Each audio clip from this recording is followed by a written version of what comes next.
What's going on, guys? It's your boy ATFCOBRA, and today I'm bringing you guys another video. I think this topic is going to be pretty interesting for you guys, so I also want to know what are your predictions and what you guys think as well. And also one thing, I really think that DICE should focus for Battlefield 4 solely on PC and next-gen consoles. I don't know how you guys might take that, so you leave your comments below. I definitely want you guys to answer this question.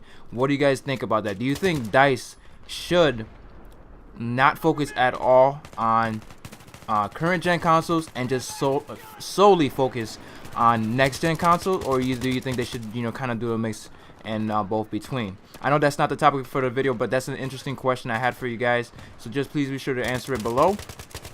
Other than that, let's get into the video. So I wanted to talk to you guys about what I think Battlefield 4 is gonna play like on PS4 and the Xbox One.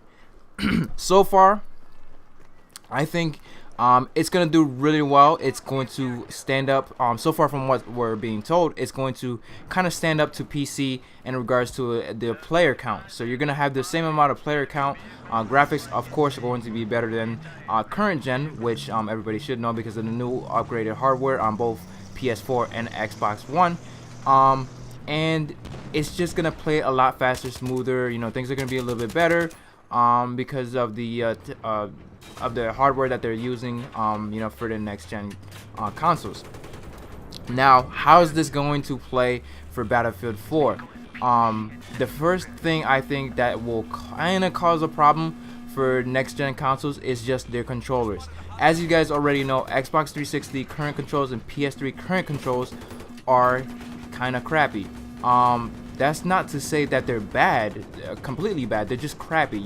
They don't allow you to kind of maneuver yourself the way you want to because they don't have things that you can customize like a mouse. I think a mouse allows you to be very precise. Now again, I'm not saying this because I switched over to PC. I'm just saying that because it really does help when you want to aim somewhere and kill somebody in this game, in Battlefield 4 or whatever game you're playing, Battlefield 3.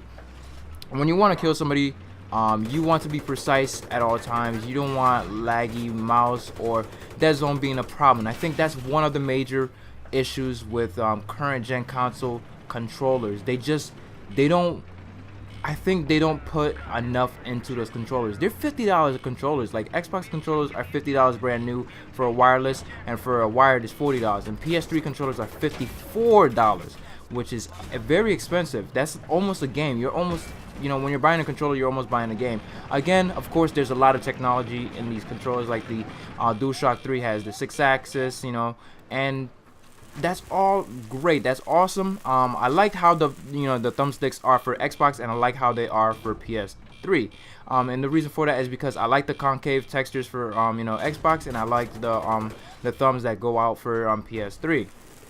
This has to change in some way to make better, or there has to be some controllers out there, certified by Microsoft, for Xbox and by Sony. They have to make controllers a lot better, a lot more durable as well, because I know you guys know this as well. If you dropped your Xbox once or twice, your Xbox controller once or twice, of course you kind of lose that feeling in the left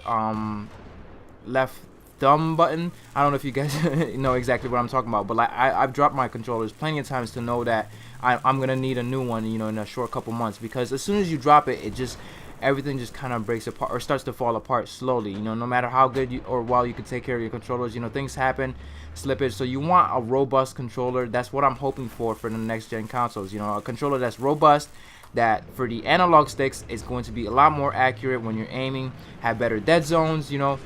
That would really drive me to not completely switch, from PC to console, but just kind of give me a better incentive to play, because right now everything just feels so much more accurate on PC because of the mouse and keyboard. In all honesty though, guys, I would prefer to play on Battlefield 4 with a controller, because we play for long extended periods, and just playing on the keyboard, I myself, I work all day, I sit at a desk, I'm at a computer, so sometimes I want to come home and play Battlefield, but games are really long, so to be on a computer again at home, it kind of feels like a task more than I'm just playing to have fun. So that's why I kind of want a controller that could kind of be responsive, dead zone correctness. I know there's a lot of controllers out there, you know, with Razer and the new Razer controllers coming out, and they kind of provide this, but it's not perfect because it's not certified. It's not, you know, from the original manufacturer. It's not from Sony, or it's not from Microsoft. It's not straight for them. It's not built completely towards the Xbox or PS3, and that's why they can't. They're holding a lot back. I know they are. These controllers could be a lot better than they are right now, especially for the prices that they are put out there. But that's just what I think will be the probably not the downfall, but it's just the negatives of playing first-person fast-paced shooters on the next-gen consoles, especially Battlefield 3. Battlefield 3, I think, is very Battlefield 4, I mean, is very competitive. So it's gonna be weird to tell, because from what we've seen from the controller for PS4 and for Xbox 360, from what we've seen in the little press demos and stuff like that, so far they look good. The Xbox One controller does look a lot larger, so that's kind of one thing that might, I don't know, it might bother me a little bit, because I like a controller that just fits in my hand and I don't have to worry about, or, you know, feel really bulky, because like I told you guys in my previous video, the first Xbox controller was really massive, and, you know, I was playing games, you know, as a 14-15-year-old. I know most of you guys probably around my same age, our hands weren't that big, you know, and that massive controller just really stretched out our hands. But yeah, other than that, I think that will be the only thing I'll probably have issues with. I know you guys don't care. You're probably playing really well on consoles right now with either your controller or whatever, you know, with your controller or whatever you guys use, because I know there's there are other things you can use. You can kind of use the mouse and keyboard with your consoles with this new thing. I think it's called the XCM or something like that. I know that, but it just takes away from playing from consoles, you know. But other than that, that's all I think about, you know, as far as next gen consoles, is just how well the controllers are going to be, and how it's going to play. But other than that, but the player count for the next gen consoles is up, so that's definitely a good, and that's definitely a positive. So that means there's gonna be the graphics are going to be on par with PC, I think, and that's what I'm going to go with, you know, because I think for the next gen consoles, that's what they're gonna try and go with, because if they can boost the player count, then they definitely could you know, make the graphics on par with whatever max settings you might have or might be able to get on PC.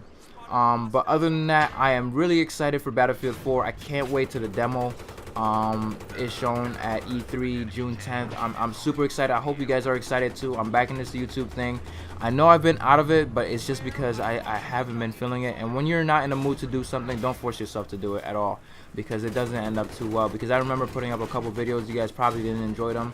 So yeah, other than that, I didn't even talk about the gameplay, which was really crazy. This gameplay, I tried not to cut as much as I can, because it was really great. So I kind of wanted you guys to see some parts, some really great and entertaining parts. Battlefield 3 has about 1 billion hours played, and that is freaking ridiculous. You know, this game has, you know, so many people playing it, you know, day in, day out, and I'm so excited that Battlefield 4 is gonna take it to the next level, and I just can't wait. You know, the hype is building for me, and I'm hoping it's building for y'all. Other than that, thank you guys for watching. Thank you for supporting me. I really do appreciate it, and I'll see you guys in the next video. Peace.